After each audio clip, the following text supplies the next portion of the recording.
I, like you, am entering the new world with lots of questions, and to help answer them, we've invited two panelists to join us today.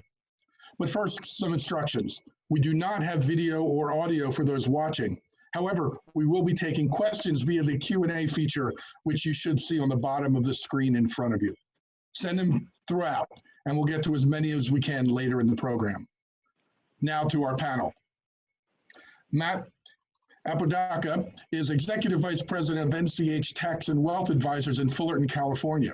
Formerly an enrolled agent with the IRS, Matt is also the author of the book, Expat Taxes Made Easy, and we hope he can help ease us into a better understanding of these programs and changing laws. We won't be seeing him today, but we will be hearing him. Welcome, Matt. Also joining us will be Gerri Detweiler. Based in Sarasota, Florida, Gerri is a nationally recognized credit and financing expert who was interviewed hundreds of times during the 2008-2009 financial crisis and will likely have as many interviews in the coming months. Today, she serves as Executive Director for NAV, where she monitors and writes about small business relief loans. Welcome to both of you. So let's start by giving the freelancers listening some idea of what's different now for them and what they might have access to. We'll be talking about recovery rebates, unemployment insurance, economic injury disaster loans, and Paycheck Protection Program loans, with some others possibly entering the conversation as well. Let's take them one at a time. First, the recovery rebate. Could you give us an introduction and tell us what our members might be dealing with as they consider this? Hey, thank you, Lou. This is Matt. My company helps about 3,000 clients. Many of them are small businesses like yourself, where it's just one member, and we help some local businesses that have 50 or 100 employees. So we're sourcing the gambit of small businesses here. One of the easiest benefits right now is this recovery tax rebate, which is $1,200 per single filer and $2,400 for joint filers. If you filed your 2018 or 2019, you're automatically in the program. If you have direct deposit, the IRS is planning on getting it into your bank account in this next week. We hope it meets that. That's the IRS announcement, so don't quote me on that. It still moves at the speed of government. And the key number there is if you're filing single, if your AGI is 75,000 or less, you qualify for the full 1,200. If you're filing married, filing joint, if your AGI is 150,000 or less, you qualify for the full 2,400. Quick question: if you've applied, if you already have submitted your taxes for this year, does that refer to the previous years or the current year, or the 2018 or 2019 taxes? We do not have clarity on that yet, which year they're using in the case if one year is better than the other. For now, we've heard they're defaulting to the most recent return on file. So if your 19 return is the most recent return on file, they use the 19 numbers. So there is some planning there. If you had a 2018 year that was low, below that 75 or 150,000 number, you may want to hold off on filing your 19 return if it has higher income until you get your recovery rebate credit. For those who are not using direct deposit for their refunds, this is going to come in waves of physical checks based off your last filing address, which can be a challenge for some people if they've moved. So you may need to file updated return soon, or update your address with the IRS. But they're sending out checks, and that can take a matter of months. They're saying it can go from April all the way to September if you haven't been using direct deposit for your refunds. And the tax liability on that money? It's completely tax-free. So for once, the IRS is giving us payments, and we're not requiring us to pay tax on it in the following year. So it's thankfully a very flexible program. We get an additional $500 for each dependent child under age 17 during the year. So a married couple with 2 kids would receive $2,400 plus another $1,000 for 2 dependent children. So this program's pretty nice, but it's mostly automatic. Most people don't need to do anything since they've already filed their 18 or their 19 returns. So it's just the game we're all playing right now, which is waiting, which is frustrating, but we wait for that rebate. I also want to point out if somebody has much less income in 2020, so maybe they didn't qualify with their 19 taxes, but they know that in 2020 their income will be down because of how tough this is on the economy right now, they can still get the same $1,200 credit on their 2020 tax return when filing. So if you aren't eligible because your 19 income is high and your 2020 income is low, you would still get this credit, roughly a year from now when you file your 2020 taxes. So it's not all lost if your income is high this year, high last year for some reason. SPJ has many student members. If somebody has either just entered the workforce, either last calendar year or this calendar year, or as somebody just sent in a question, returned back to school full-time to get a master's and therefore had not filed taxes, but filed 2019, is there anything that, are those special cases? Do they have, are they likely to get that rebate? Or It does depend on their filing. First, if their parents claim them as a dependent, they're usually not going to get a benefit. Okay. So if they can claim themselves, which may be a conversation with parents first to make sure they haven't already claimed them, they should file a return, even if it's blank. Put $1 of the bank interest on the return and file it.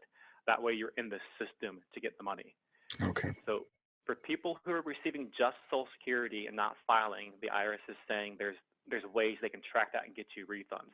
But the example of a student who may have minimal or no income to file, I'd recommend they file a return to make sure they get their spot in line for these rebates.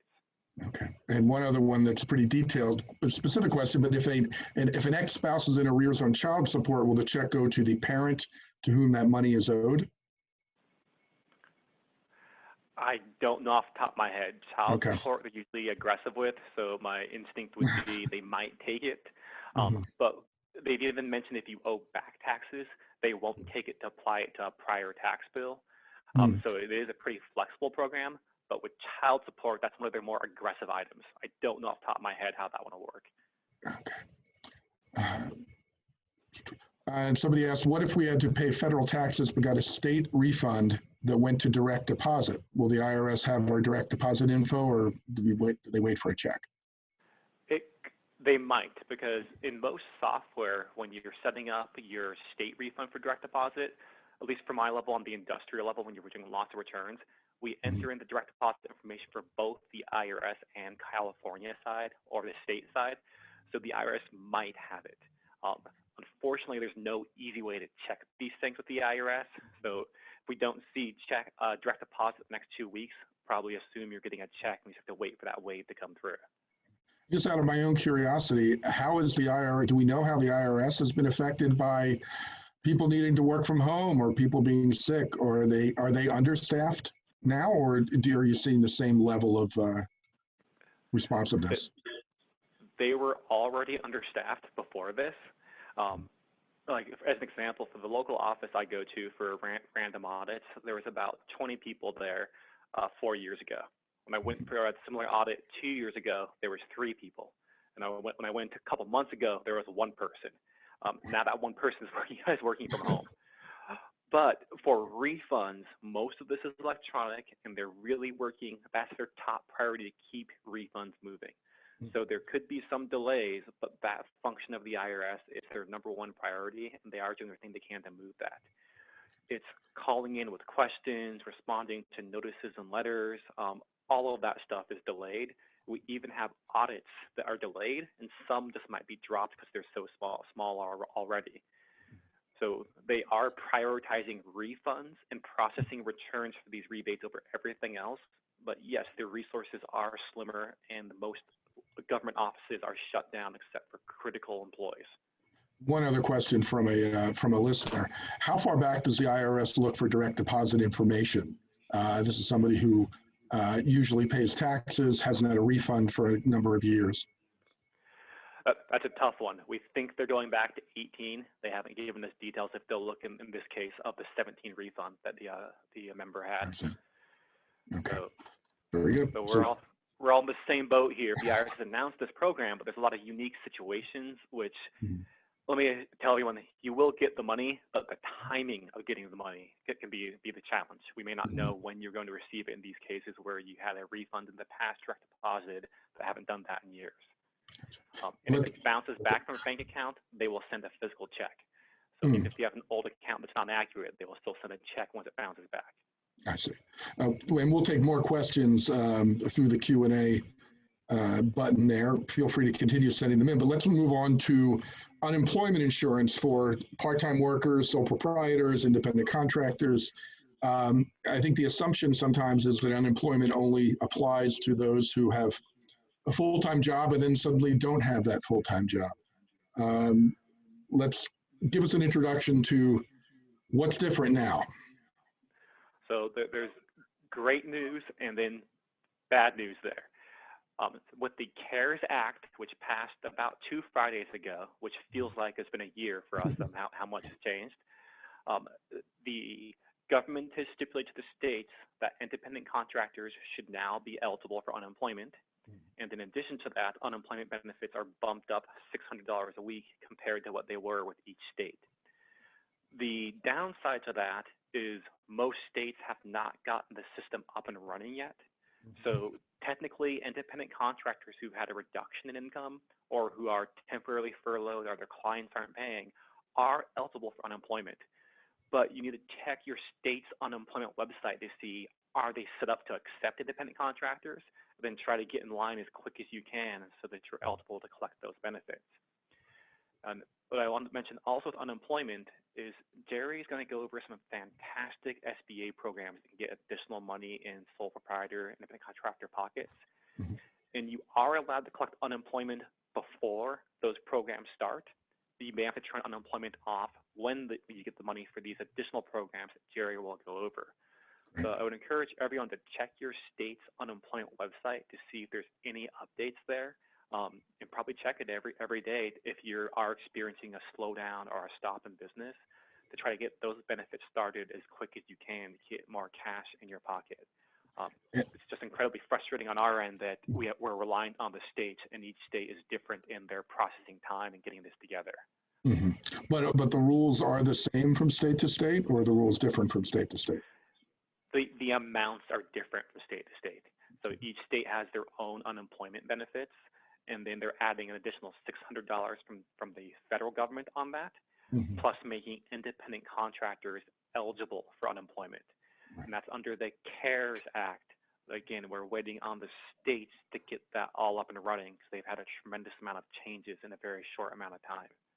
And what do you have to show in order to establish that you've been an independent contractor? Does that mean that, or a freelancer, does that mean if you've shown it from previous tax years, or is it okay for, if somebody's, had been their first year in the business? The states haven't clarified yet, or at least the major states I've worked with, what they need. Most states have made unemployment pretty easy. I know in California, with a population of 40 million, basically once you stop receiving your normal paycheck, you can go on the website, punch a few things in, and you get unemployment pretty quickly. That's all granted to a halt with this recent massive influx, but we're expecting it to be that simple for independent contractors to be able to punch in some basic information, name, address, social, and bank account information to start your unemployment. But we're waiting for the states to get all those websites up and running. And from what I'm hearing is if you call, you just sit on the hold forever. There's no one answering the phone. Is it any different for seasonal workers? In some cases, yes. Again, that's going to be state by state basis. The more nice states will still cover seasonal workers, and some other states that are more fiscally conservative may not. But it'd be important to check your state's unemployment website to see what options you have there.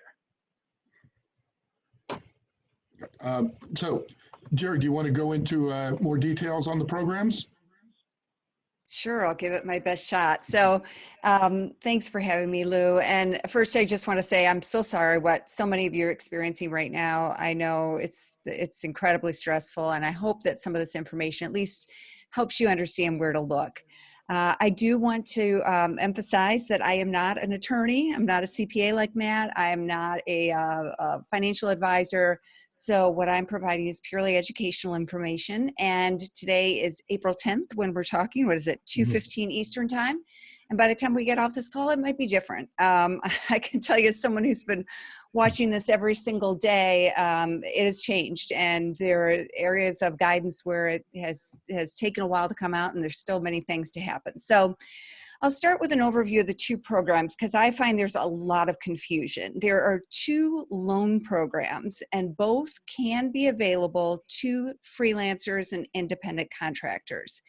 The first, which was announced about 4 weeks ago, was the Economic Injury Disaster Loan.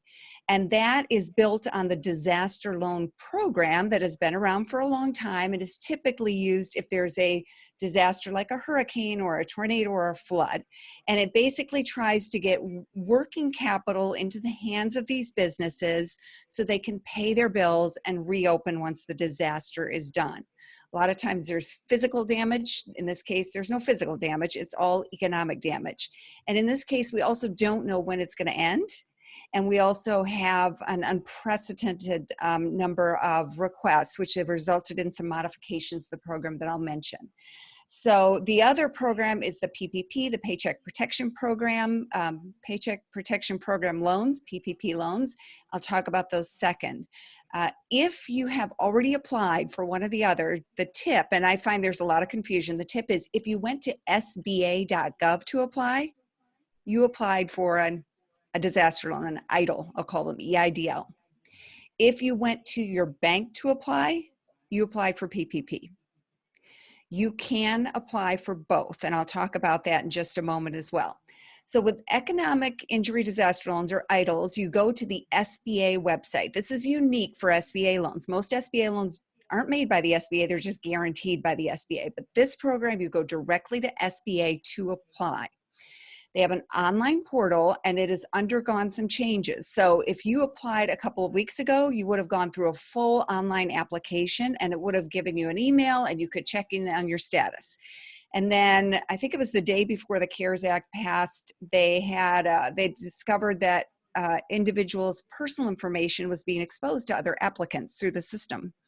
So they took it down. And then they put up a system where you uploaded documents sort of like to a Dropbox folder. And then the following Monday, after the CARES Act passed, they had a new online system. So if you applied with the old online system and you're trying to get the grant, which I'll talk about in a second, they are recommending you reapply because that's how you would indicate that you're interested in that grant. So these loans are for up to $2 million, and they're based on trying to cover your working capital for the disaster. So it's a little tricky for someone like a freelancer because you don't have physical damages and you don't necessarily even have costs of goods. You just have the expenses in your business. So you'll go to the portal, and you will not fill in how much you want to apply for. You don't put a loan amount in there. What you'll do is you'll put in your revenues for last year, and then it'll ask you for COGS, or costs of goods sold, which is not directly, it's confusing for someone who's self-employed. So what I have heard recommended from like a small business development center advisor is to think about your operating expenses. You know, what are the expenses that you pay each month to keep your business going, whether it's your web hosting, your subscriptions, things that you need to run your business. And that would go in the COGS category. And then you'll go through the online application. It's pretty straightforward. And then you'll wait. I've heard from many, many people who are waiting. So this program, the way the legislation was passed in the CARES Act, so this disaster loan predated the CARES Act, but the CARES Act came out with an additional benefit built into it. And what it said was that the applicant could request a advance or grant, they're calling it a grant, of up to $10,000, and that money would not have to be repaid. So initially it appeared as though you apply and you're going to get the $10,000, that will keep you going, and then you might get additional loans as needed. Turns out that they've had way too many people apply, and the latest I have heard through various SBA offices, though not directly from the administrator, is that they're going to advance $1,000 per employee. Again, the administration has not The administrator, SBA administrator, has not confirmed that, but we have it from the Massachusetts office of the SBA and other people who are saying it, so I think it's probably true. So this would be the money that you're supposed to get within 3 days of application according to the way the legislation was written. No one's gotten it in 3 days. We have been told that the first wave is supposed to start today. So we'll see. Some people may start to get some funds. So if you applied early on, you might see some funds from that right away. We'll see. So then the second part is the loan, and that's where they will loan you, again, up to $2 million, but it's for working capital, which can include your payroll. So they can look at what you were paying yourself, and that could be part of this loan or advance that you receive. So it's not just that you have those other expenses, but it also relates to that. So then if you do take out a loan through this, it's up to 30 years, 3.75%. So as far as loans go, it's pretty attractive. It's not a bad deal. So that's the EIDL and the grant. And I think the word grant is confusing to a lot of people because they feel like it's like you apply for a grant, but it's an advance that you don't have to repay. That's the easiest way to think about it. It's like, we're going to give you a little bit of money up front to tide you over for, I don't know how long. And then, you're eligible for the loan. So then that's the basic EIDL. Do you want me to go into PPP, Lou, or do you have some questions here? Quick question. If you have no intention of taking the loan, but want to try for the grant, is the assumption that you need to continue and apply for the loan, or can you just, That's a great question. So what happens is you were applying for the loan, and then there is a checkbox, do you want to be considered for the grant? Now, if you were to apply for the loan and get the grant, and then you end up in PPP, which I'll explain in a second, you could say no to any other funds. You have the choice. You can say no. You can also go back and ask for more, although from what I'm seeing, I think that's going to be harder to do than we had hoped, but that is an option. But you can decline anything above that initial grant that you receive. Okay. And for that $1,000 per employee, including you, if you, subcontract out work, if you are doing freelance work as an editor and you're farming out freelance pieces, those do not count as employees, correct? I would not, again, the SBA has not officially written guidance on this. I would not expect them to. I would expect them to apply to you as your own employee plus any employees that you employ on a W-2 basis. So I would not expect that, no. Right. And do you have a sense of who, I know not to give direct advice, but what are the parameters of who should or should, if you are in this category, you probably shouldn't consider this? What I have heard from SBDCs, SBA, and what I am advising is apply for as much as you can. We don't know what's going to happen faster at this point. Even PPP, which is supposed to be happening really quickly, is taking longer than expected, as I'll explain. So I don't think there's a harm in applying for more than one. If you do get the PPP grant or the advance, and you use that as payroll, then you will have to subtract that from any forgiven amount in PPP, which I'll explain in a moment. But it doesn't preclude you. There's no exclusion. If you apply for one, you can't get the other, or vice versa. It's just you can't double dip. So you can't use the same funds for the same purpose. Much what Matt was alluding to. You can't be collecting the unemployment, then also collecting the PPP to pay your payroll, and also collecting the EIDL advance to pay your payroll. They're trying to get aid to the folks who most need it. So, yeah.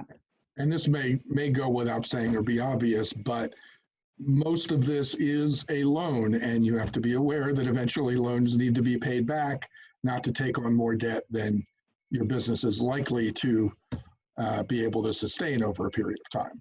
Yes, correct. And while it's a low interest rate loan and it does have a potentially very long repayment term, it is a loan. And if you for some reason have expenses that allow you to qualify for more than $25,000, they will look for collateral, which could include home equity and things like that. So you need to keep that in mind. And this does not step at all on the unemployment application, correct? I mean, you're supposed to get off unemployment once one of these is approved. Is that correct? That is Matt's understanding, and I will let him comment on that because I haven't seen specific guidance. Correct, Matt? Yes. First, I'd recommend trying the EIDL. I know most of it's a loan, but if we do get a $10,000 advance, I know that could be a big help to a lot of people to keep their business running or just to stay afloat. So I think it's worth trying. It's a really simple application, and you don't have to take the loan part because it may be several weeks before they get back in the loan. You can always say no thanks or just turn around and pay it back right away. It's worth a try for a potential free $10,000 advance. That's essentially a grant you don't have to pay back. But if you do get that $10,000, it's recommended to stop unemployment if you're getting it, because that $10,000 is supposed to be to cover payroll and operating costs. So if you're paying yourself your normal salary, wage, or job that you're taking and taking unemployment, that may backfire on you, where the state will say, we need to take back that unemployment for those weeks that you have both. So I think, as frustrating as it is, unemployment's a first step. I know most states aren't ready, but please keep an eye on that. And then the EIDL program could be a great way to potentially get this $10,000 advance. I've not seen one person get it yet, but I'm hoping we start seeing that soon, because it could be a big help. So it's worth trying. It takes 20 minutes, and you might get a $10,000 thing. Some things sound too good to be true in life, and they usually are, but this is one of those rare exceptions where the rule is written that that $10,000 advance is not refundable. You do not have to pay it back. And there's a rumor they might reduce it to $1,000 per employee, which would be unfortunate, but you still might get $1,000 for 20 minutes of work on the application. So I'd recommend at least try, since they were so early in this stage and we're not sure what's going to happen next. One of the listeners chimed in asking if with idle, what is considered working capital if you're not an LLC? Do you want to answer from an accounting perspective, Matt? Yeah, it would be your cost of doing business. So usually independent writing doesn't have a lot of overhead cost, but if you have dues or subscriptions, if you're paying for services, if you're paying for software on a monthly basis, basically any cost to keep your quote-unquote doors open. But part of that cost is the average amount that you're paying yourself on a monthly basis. So the working capital can be to pay yourself. So if you're normally bringing home $60,000 a year, that's $5,000 a month. You can use that $10,000 just to pay yourself $5,000 a month for those 2 months, and that's considered to be okay. So I'd say the payroll portion of that is probably the biggest amount, and then essential bills to keep your business operating, which I know there's not a lot of overhead in this industry, but there's still things that need to be paid, and most of those items would count. Some freelancers still want clarification on this. If you if you're a full-time freelancer, you've lost some of your work from a client, but still receive work from other clients, that you can still apply for under the new unemployment rules, correct? Most states do allow partial unemployment for reduced hours for wage workers, and we're expecting them to have a similar thing for independent contractors, where you have reduced income from less work available. You're essentially working less hours. So yes, you can, but again, and I'm so sorry I keep having to say this, we're waiting for the states to get their act together and get all this clarified for everybody. I just want to let everyone know it's coming, so it's worth watching your state's unemployment website, probably checking once a day to see when you can potentially get some of those partial benefits or full benefits if it's gone to zero.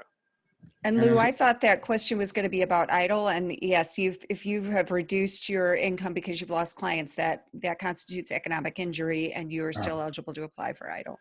Even if you're still working for the same people, but it's reduced income. Yeah, you're just not making as much. You have fewer clients. That's all economic injury. Great. Okay. Do you want to go into more details on the PPP? Sure. So the Paycheck Protection Program loan is also, it's under the CARES Act. And it's a type of what you might have heard the term 7A loan, the part of the code that authorizes these small business loans to business owners, but it's made to be streamlined and easier, and it is expanded to include individuals who are self-employed. And think about the name for a second, because what I'm hearing is a lot of confusion about this, thinking it's a loan to keep your business open, but it's the Paycheck protection program loan. It's supposed to be protecting paychecks. So the large majority of the funds are designed so that you as a business owner can keep making payroll for the 8 weeks after you get this loan. And then if you use the funds mostly for that, you can apply to have that forgiven. And it's forgiven without any taxable consequences. So let's say, again, going back to Matt's example, you're making $5,000 a month and then suddenly work dries up. So you apply for PPP, you qualify, your amount is going to be based on your average monthly payroll, 2.5 times average monthly payroll. Doesn't include rent, doesn't include other expenses. It includes your average monthly payroll. So let's say you get that $1,250, right? And then you pay yourself $5,000 the next 2 months. And then you also use that extra, the 0.5% there toward qualified expenses, which could include utilities, rent, or mortgage interest for your business. I don't know how that applies to a home-based business, and maybe Matt has some insights there. But if you spend it that way, then you can apply to have it forgiven. So this is really ideal for someone who is in this situation where they're trying to keep their paycheck going. And it might be more than what you could get under state unemployment. It might be less, depending on, with the extra $600 that Matt was talking about. So you do need to run the calculation, but it could provide more income than what you might get under unemployment. So once you get the PPP loan, as Matt suggested, you might decide to suspend unemployment and just use this. So just a couple more, tips there. Your salary that's included toward payroll does include, it said the legislation says group benefits. So if you get your own independent insurance, I don't know how that applies, and maybe Matt's seen something on that. I haven't seen any guidance on that, but it says, so for example, you're paying maybe you get a group insurance policy through an association you belong to, and you pay for your health insurance. That counts toward that calculation. It's not just the salary that you pay yourself. So it's the other additional costs. And then there is a cap of a $100,000 salary. So if you basically earned more than $100,000 last year, it doesn't mean you're kicked out of the program. It just means you can only put in $100,000 as your salary to qualify for PPP. And so this is a program that's run through individual banks. You have probably seen plenty of news articles about it. Everyone, I can promise you, is scrambling as fast as they can. But the problem is there is a bottleneck. Every single application, first of all, the lenders don't have all the guidance they need, but then every single application currently has to go through this this processing system, this computer system called E-Tran that the SBA runs that's not really up to the task. And so there is they've set up a second system that they're going to try to process some applications through. So when you see all these numbers flying about how many loans have been made and how successful this is, I can tell you, look at the language they're using, because it's probably things like volume. It's probably things like processed. It is not loans funded. There, very few of these have actually been funded. The ones that have tend to, and I'm not even sure they've actually gotten the money in their bank account yet. I think they've gotten approvals so far, but it's tending to go toward larger businesses. So just keep that in mind. I know there's a lot of panic around this, but keep that in mind, and get in line with this and with EIDL and with your unemployment to see what kicks in the fastest, so you can start taking advantage of these programs. And your understand from that is your understanding that it's not a first come, first serve, that they are prioritizing larger companies? Lenders are prioritizing applicants, which there's no prohibition on. And what we have heard from lenders is that, first, many of them are prioritizing their existing customers. Some are prioritizing existing customers with lending relationships, which kind of makes sense from their perspective if you think about it. And then some are prioritizing, based on the size and also how easy it is to process the application. I mean, you have someone who has 20 employees, they run their payroll, through their payroll processing, their records are very clean. It's very easy to establish. That's a lot easier than someone who's self-employed who may be trying to provide bank statements and tax returns and other things.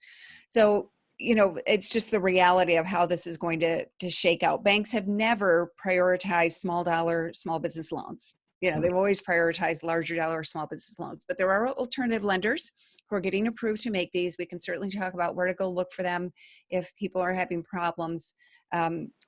So just be patient. They're creating a lot of panic and fear because they keep talking about the money running out, but there is also talk in Congress of adding to these coffers so that there will be money for smaller businesses as well. We'll talk for a little bit now about people are asking questions of the basics of how you apply for either or both of these. Yeah, so it's very easy to apply for EIDL. You just go directly to the SBA's disaster loan portal.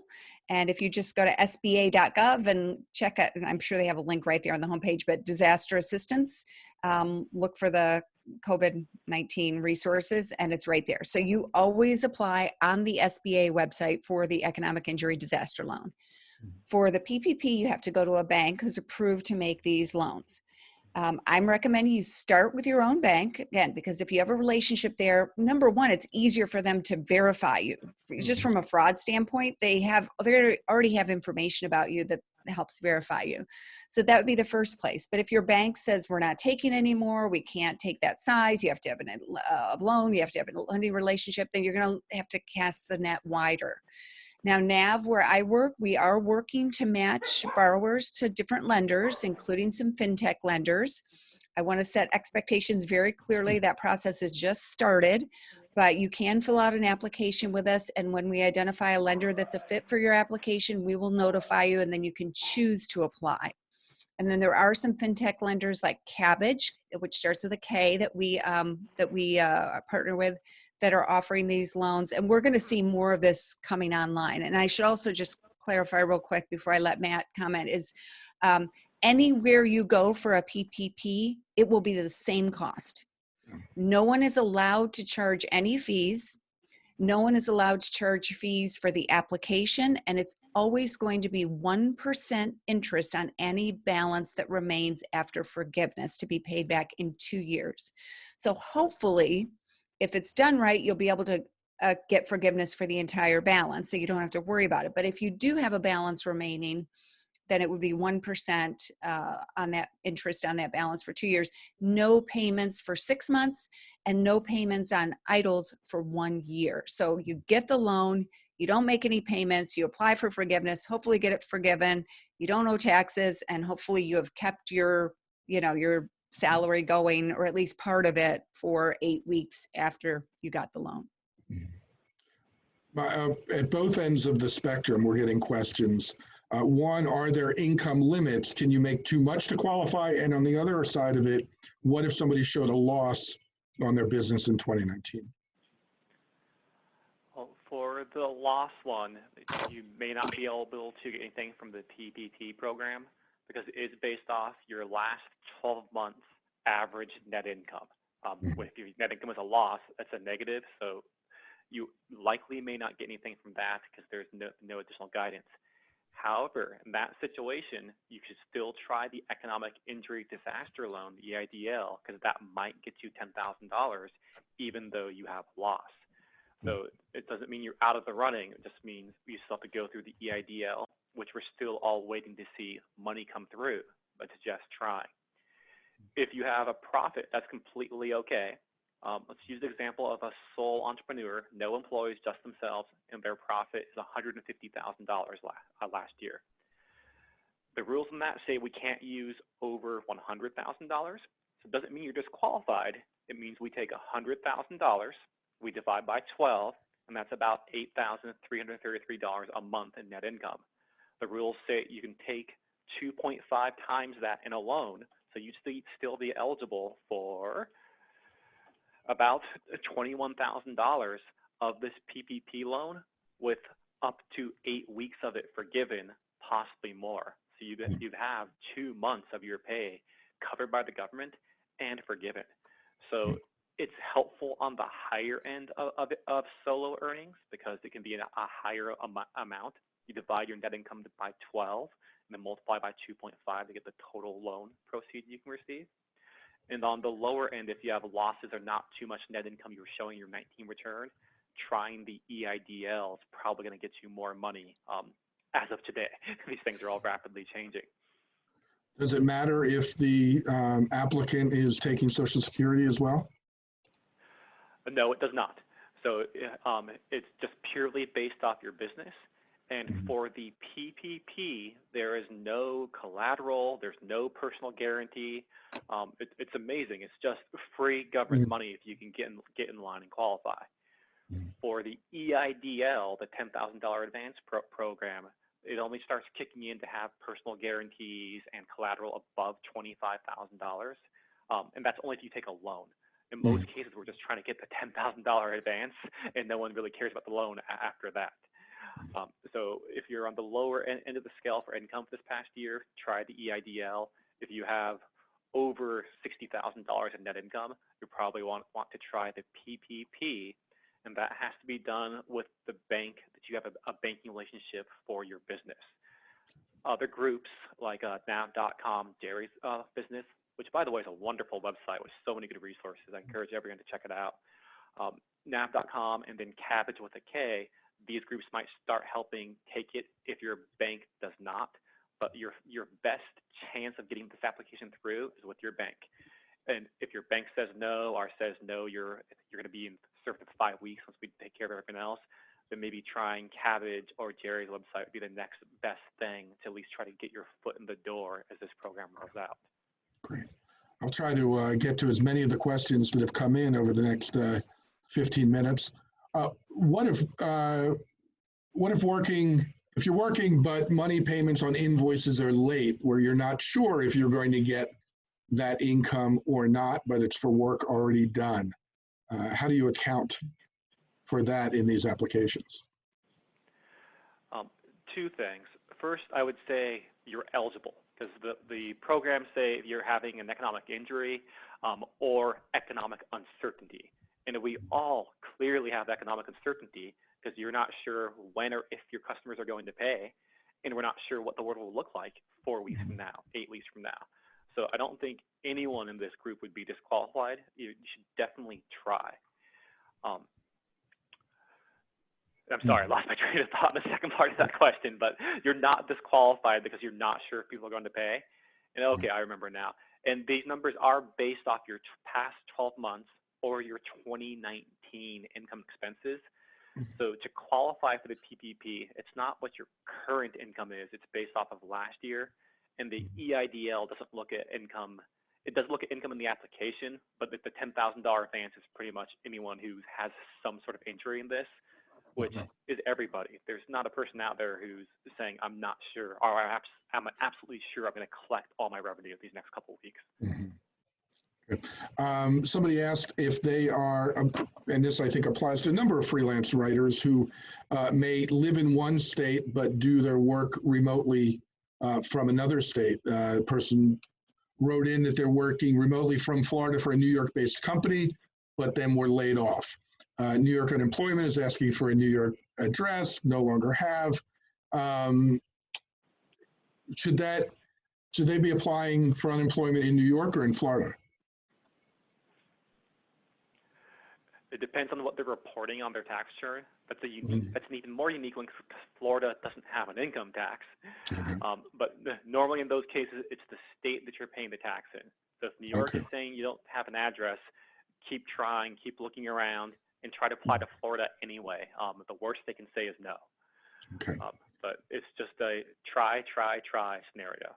Yeah, and it wouldn't impact you for PPP or EIDL. So in those cases, it doesn't matter what state you're in because those loans are available in all 50 states. It's not specific to any state requirements. So it's just an unemployment question.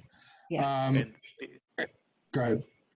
You know, the government in its infinite wisdom launched this program for independent contractors on Good Friday, where most banks are closed.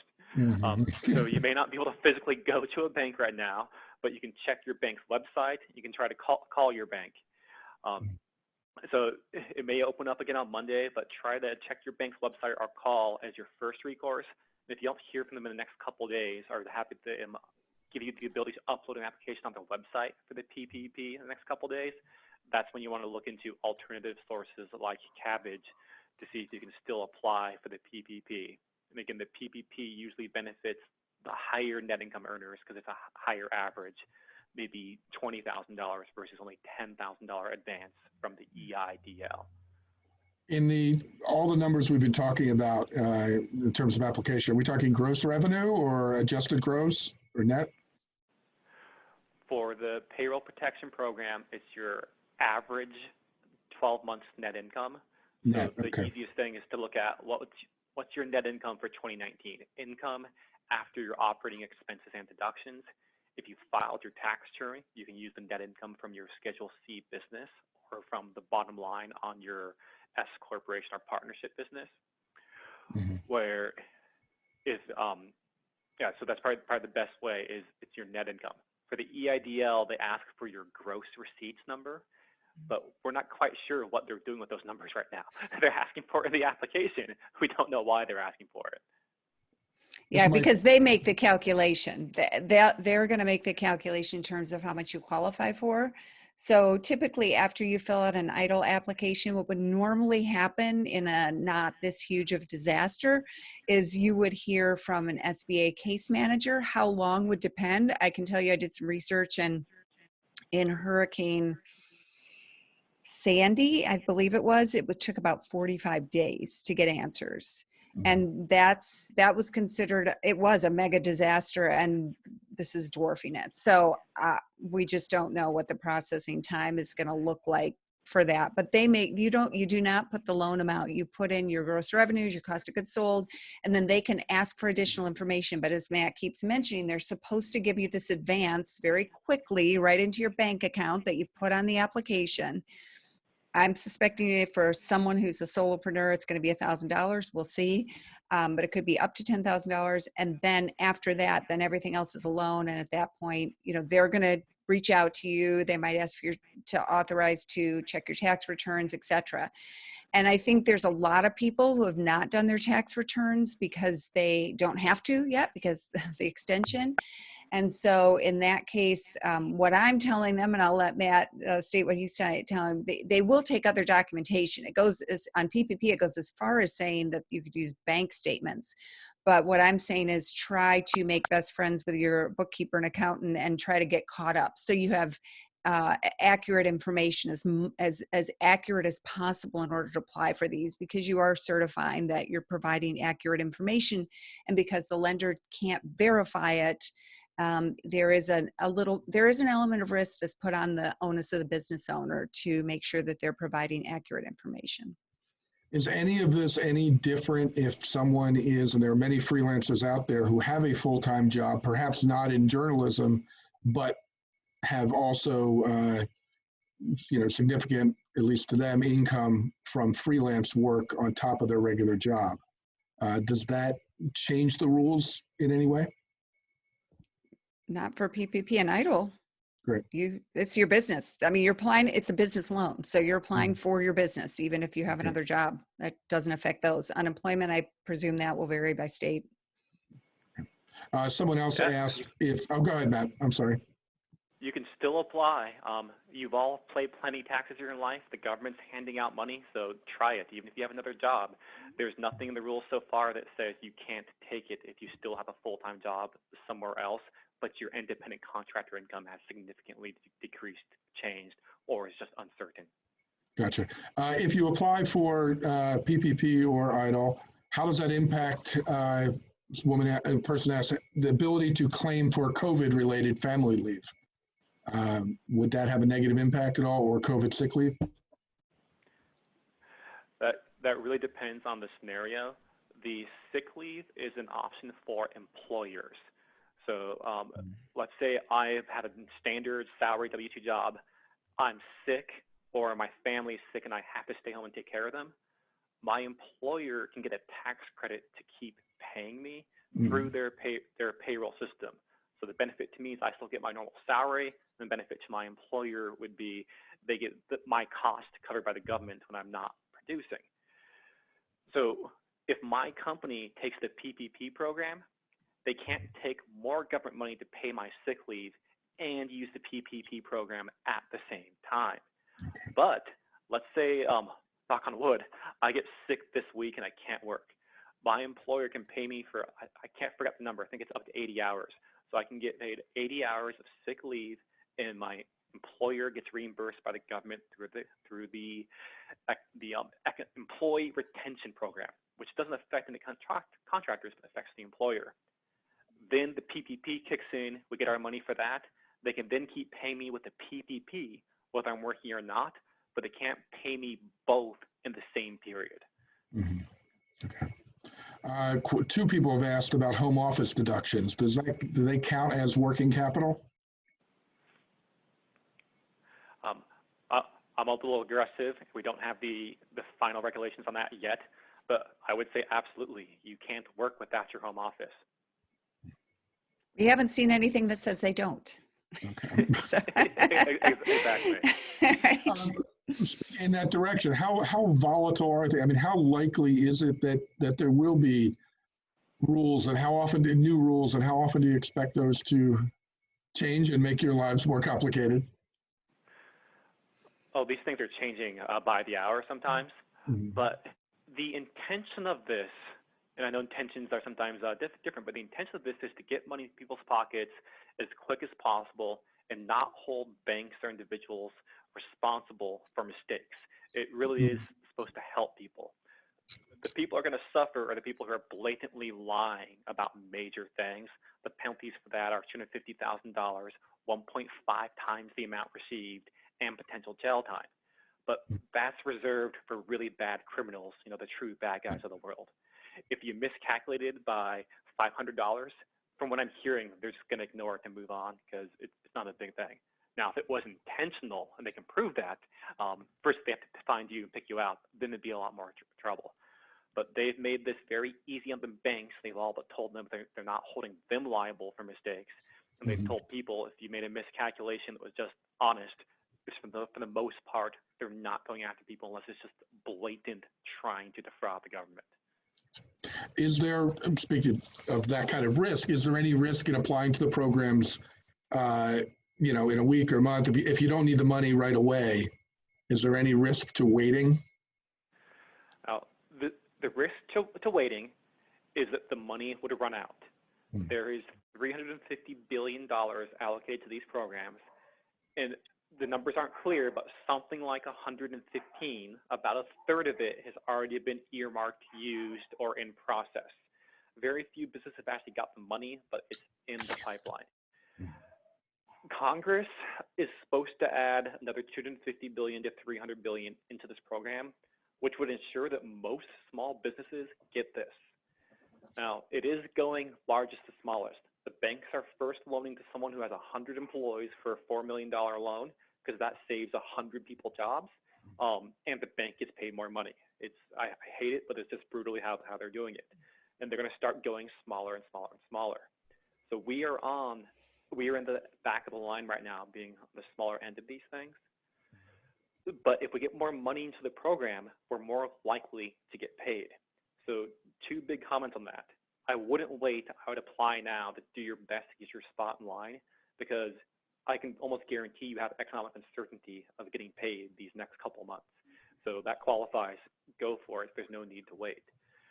Second, if you find yourself with extra time on your hands, and I can't believe I'm saying this, email or write your senator or congressman, say, please put more money in the PPP program. I don't care if you're Republican or Democrat. If this runs out of money, we are most likely to be the ones left holding the bag, where people with 300 employees, 200 employees, they're going to get their money because the banks are prioritizing them. So I hate to bring politics into this, but you should encourage your congressmen and senators to follow up on this plan and get more money in it, so it truly helps the Main Street businesses and small businesses, anything under 500. And we all know that having 300 employees is vastly different than a sole proprietor trying to write where they can and get gigs as they can. We had a question come in from a formerly incarcerated journalist. If somebody had been incarcerated and just has been released and is working as a freelance journalist, does that Is that akin to having been unemployed, or are there different rules in terms of procuring stimulus aid? Yeah, we actually just wrote an article about this on the NAV blog. There are rules regarding those who have a criminal record. I did not write the article, so I don't remember all the rules off the top of my head, but you will see some disqualifying questions right away, depending on your criminal record, that will be very apparent. And if you just go to the nav.com/blog, you can read that article and it will tell you what the disqualifiers are. But there are criminal record disqualifiers, unfortunately. And we're getting to the end of the hour. So Matt and Gerri, are there any questions that people have been asking you that we didn't get to today that you think would be important to address? I want to address one thing that I hear, and that's questions around credit. So for EIDL, they will check your personal credit and Dun & Bradstreet for your business if you have one. Don't worry about that too much. But the personal credit check, everyone I've seen, it goes through Experian. So if you have a credit freeze, you may want to lift that freeze on Experian until you find out it's hit your credit. Just so you don't have a delay in your processing there. And we have seen a few people turn down for credit, but they're pretty accommodating. So if you have an explanation, you can always ask to reapply, but it doesn't affect the advance. So even if you get turned down based on bad credit, you still get the advance, you get to keep the advance, and you don't have to repay it. So don't let that stop you. On PPP, there is no required credit check. I think it's possible that if you don't have a banking relationship with a lender, they may check credit, probably a soft credit check, just as part of the identity verification for fraud purposes. So don't be surprised if that happens, but there are no credit requirements, again, which is very unusual with any SBA loans, no credit requirements of a certain credit score to qualify for a PPP. You're qualifying based on your revenue, your salary calculation, or your payroll calculation, not on your credit score. Matt, any questions that we missed? Not off the top of my head. I just encourage everyone to, 1, check unemployment with your state, 2, check EIDL, since that's a simpler, easier application, and then 3, if you have PPP with your bank, which will be a slower process, but that'd be my order if I was in your shoes of resources to check that are available. And I do have a few more minutes if there's other questions we can get to if people are still sticking around. Great. But I will wrap this up for the rest. Thanks to Matt and Gerri, as well as SBJ Executive Director John Schertzer and the SBJ Freelance Community's Hazel Becker for making this webinar happen. Make sure to keep an eye on SBJ's COVID-19 resource page, as well as stories on how journalists are approaching the pandemic at quillmag.com. For SBJ, I'm Lou Harry. Stay safe, and thanks for doing what you do. Thanks for listening.